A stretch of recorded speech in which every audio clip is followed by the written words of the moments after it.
Greenwood Valley had always been a place of gentle rhythms, the click of the millwheel at dawn, the lowing of cattle in the fields, and the laughter of children chasing geese across dewy meadows.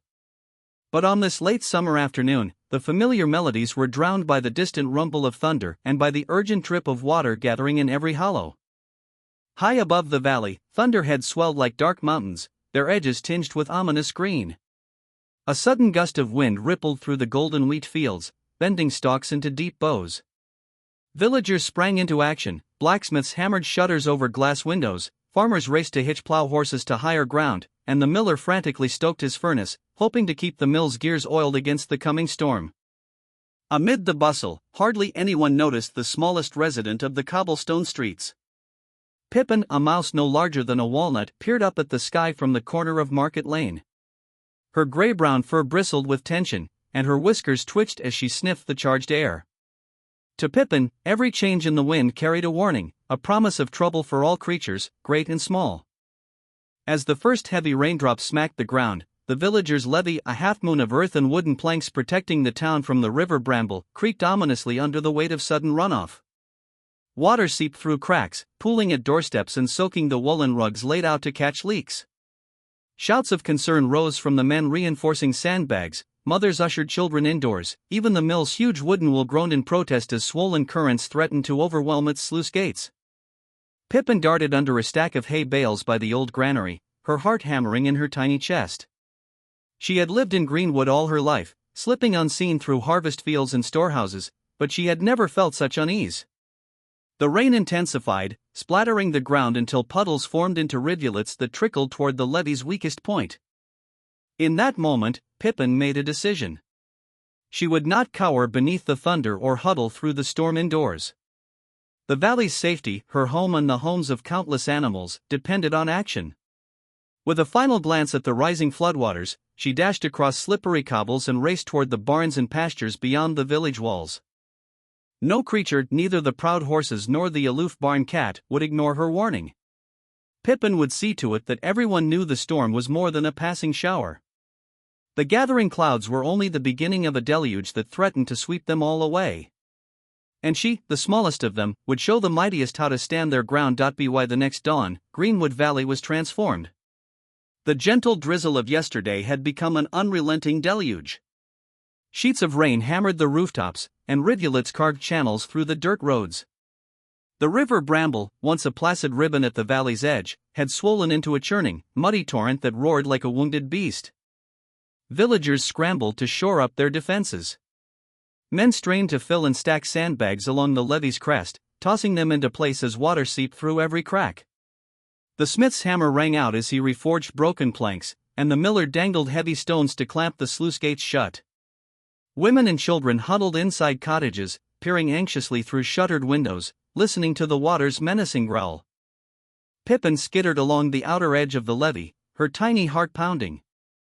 The wind whipped her fur and flattened her whiskers, but she pressed on, squeaking urgent warnings to the farm animals. She scuttled first to the goat pasture, where a small herd bleated nervously. "Flood! Flood coming fast!" Pippin cried. The lead nanny goat flicked an indignant ear. "No need to panic, little mouse," she bleated. "The levee stands firm." Undeterred, Pippin raced on. Next, she reached the barnyard ducks, waddling aimlessly in the rising puddles. "Quack!" Escaped to high ground, she squealed. But the drakes merely quacked back a challenge and splashed through the water, dismissing her cries as the antics of a skittish rodent. Pippin's tiny legs carried her to the stable, where towering horses stumped and snorted. She leaped up the wooden stall door and tapped on its solid frame. "Horse! The flood will sweep you away." The stallion tossed his mane and whinnied, "Stand back, mouse. We know what to do." He pawed the ground, unconcerned. Heart racing, Pippin fled the stables and darted across soggy hay fields toward the old stone granary. From its loft, she surveyed the full force of the onrushing water. The levee's weakest point, where a rotten plank had been hastily replaced, gaped like a wound. Through the driving rain, she saw water bursting over the edge, flooding adjacent fields and edging perilously close to the village's lowest cottages. A knot of panic twisted Pippin's belly, but she refused to give in. She raced to the granary's storeroom and vaulted onto a stack of burlap sacks.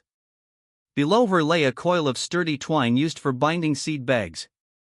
Pippin had an idea, a desperate, daring plan, but she needed help. Back outside, the storm showed no sign of abating. The wind yanked at her ears, and the slash of rain blurred her vision. Yet Pippin's determination burned brighter than any thunderbolt. She would not face this flood alone, and she would prove that even the smallest creature could rally an army if the cause was great enough. With a final glance at the breaching levee, Pippin scurried down once more, burlap scraps clenched in her jaws, ready to seek allies who would stand and fight the torrent by her side. A night had fallen over Greenwood Valley, but for Pippin there was no rest. She crept back into the old stone granary, panting with urgency. Lantern light flickered against dusty beams, illuminating its secret stockpile of burlap sacks, dozens of them neatly folded beside barrels of seed grain. Pippin's whiskers twitched with an idea so bold it made her heart race. She would shore up the levee's breach with these sacks, binding them to seal the gap and stop the flood. First, she needed reinforcements. Pippin scurried to the edge of the granary loft and unspooled a length of sturdy twine. Then she slid down a narrow chute carved for grain, landing softly on the straw-strewn floor. Clutching one burlap corner in her jaws, she fled into the dark courtyard. The first ally she sought was Bram, the wise old beaver whose dam building skills were legendary along the brambles banks. Pippin found him waist-deep in the swollen creek, tirelessly repairing his lodge. She darted across the water-worn stones, squeaking urgently until Bram paused, whiskers dripping. "There's a breach in the levee," she squeaked, dropping the burlap in the shallows. "We need your binding skills fast." Bram studied her for a long moment, then nodded solemnly. "Lead me there," he said, his voice deep as riverbed mud. Next, Pippin raced up the creek's bank toward the oak grove, where a troop of squirrels chattered and darted among the branches. High above, she called out, dropping bits of twine and burlap to catch their attention. Curious, the squirrels scampered down. Pippin gestured with a sharp squeak and dropped a knot of twine in front of them. "Stitch these sacks to the boards. Use your teeth and these cords," she instructed. The squirrels, eager for action, grasped the twine and leapt to work, weaving clever loops and knots. Finally, Pippin thundered to the stables, where the horses, big, strong draft animals, watched the storm with steely eyes. She pawed at the door until the lead mare, Silvermane, nudged it open. Pippin chattered her plan: the horses would haul the filled burlap bundles into place along the levee. Silvermane neighed and stamped her hoof in agreement, urging her stablemates forward. With her team assembled, Pippin led them through the driving rain to the levee's battered breach. Bram and the squirrels worked side by side. The beaver rammed reeds and mud into the gap, while the squirrels tied the burlap sacks filled hours earlier with stray straw over the seal, their tiny teeth making tight, precise stitches. Meanwhile, Silvermane and the other horses strained against yokes, dragging heavy bundles of sand and sackcloth into position. All around, the river's roar grew louder, but Pippin's heart swelled with determination. Under her direction, every creature, from the smallest squirrel to the mightiest horse, played a crucial role. As the final sack locked into place, the surge of water slowed, swirling harmlessly over the fortified crest instead of tearing it down. Breathless but triumphant, Pippin stood atop the levee as her unlikely brigade gathered at her paws and hooves, chittering and snorting in celebration. In the face of the storm's fury, her cunning plan had held firm. And in that moment, the tiny mouse realized that true heroism was not born of size or strength alone, but of courage, creativity, and the power of teamwork. By early dawn, the floodwaters have surged to their peak. The river Bramble now crests the levee, sending icy, muddy water sluicing over its top and into the lowest cottages. Torrents of rain still lash the valley, turning paths into rivers and fields into swamps. Under this relentless onslaught, the patched burlap barrier threatens to give way at any moment. Pippin stands atop the weakened section of levee, raindrops plastering her fur and sending tiny rivulets down her whiskers. Around her, Bram the beaver and the squirrel stitch brigade brace themselves against the wind, their paws slick with mud. Silvermane and the draft horses strain at the yokes holding heavy burlap sandbags. Each animal works in grim silence, eyes fixed on the rising tide, every heartbeat a countdown to disaster. A sudden crack shudders through the levee as the water finds a new gap between two hastily placed sacks. The breach widens in an instant, and a geyser of floodwater gushes through, sweeping away loose debris and threatening to undermine the entire bank. The beaver lashes out with powerful jaws, snapping branches and weaving them into the mud to stem the flow, but he cannot hold it alone. Quick! Pippin squeaks, racing down into the torrent. Clutching a small burlap fragment in her jaws, she leaps onto the slippery plankwork. The squirrels dart after her, dragging lengths of spare twine. With deft bites and agile paws, they knot the fragment into place over the gaping split. Water splashes her face as she scrambles higher, tying fiber to fiber, edge to edge, until the hole is sealed, just as another wall of water breaks upon it. Above, the horses give one great heave and back the final loaded sled into position.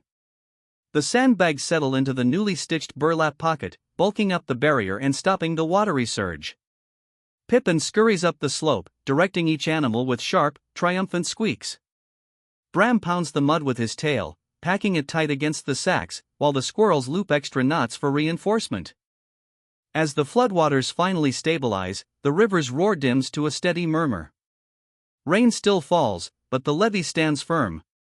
Exhausted but elated, Pippin watches the animals gather around her, snouts, hooves, paws, and all breathing hard, hearts pounding with victory. In that drenching dawnlight, she realizes their teamwork has not only saved the village but forged an unbreakable bond between species. Greenwood Valley remains dry beyond the levee. Villagers, bleary-eyed and amazed, emerge to find their homes intact. Somewhere in the midst of cheers and grateful tears, Pippin catches a glimpse of the mayor's daughter offering her a tiny handcrafted medal. But the little mouse, fur matted and whiskers drooped, simply squeaks in delight. For she knows that in the face of the raging torrent, courage and cooperation, no matter how small, are the greatest bulwarks against any flood. The first rosy fingers of sunrise crept over Greenwood Valley as the final raindrops splashed to the earth. In the pale morning light, villagers stirred from anxious sleep and pressed out into the streets, bracing against damp jackets and hobnail boots. Their eyes widened in astonishment. Where water had threatened to lap at doorsteps the night before, now only quiet grass and cobblestones remained. The levee stood solid, its patched burlap and mud-reinforced crest holding firm against the torrent. Children spilled onto the street, quizzical and excited, calling for parents to come see the miracle. Farmers blinked at their dry fields, mill hands hurried to grease the mill wheel and test its flow. Word swept through the lanes and cottages like wildfire: the village is safe. At the granary, the mayor and councilmen gathered, staring at the carefully stitched burlap at the levee's weakest point, woven so neatly that it looked almost too perfect to be the work of animals. From the crowd emerged Pippin, her fur still damp and straw-matted, whiskers twitching with both pride and relief. At her heels stood Bram the beaver, muddy but triumphant, and a host of squirrels whose tiny paws bore strands of twisted twine. Even the horses, led by Silvermane, nickered softly as they pawed at the earth. The villagers watched, mouths agape, as the animals approached without fear, guided by Pippin's confident squeaks. The mayor stepped forward, his heavy boots crunching on gravel. He knelt to meet Pippin eye to eye and slipped a braided ribbon woven from golden hay and green meadowgrass around her tiny shoulders. On behalf of Greenwood Valley, he proclaimed, "We honor you, Pippin of the cobblestone streets, and your brave companions, for saving our homes and our lives." A cheer rose so jubilant that it echoed off every tiled roof and stone wall. That day, the people of Greenwood did more than celebrate, they forged a new pact with their animal neighbors. They stocked extra burlap in the granary, reserved twine for the squirrels, and set aside fresh branches for Bram's dams. Every spring henceforth, on the anniversary of the Great Deluge, the villagers and creatures would gather at dawn to renew their promise, that no matter how fierce the storm, they would stand together, united by courage, cleverness, and the smallest mouse's unwavering heart. And high above, on the granary's peak, Pippin surveyed the valley with bright eyes. Greenwood was safe once more, and in its safety lay the greatest truth she knew, that heroism comes in all sizes, and that even the tiniest among us can change the fate of many.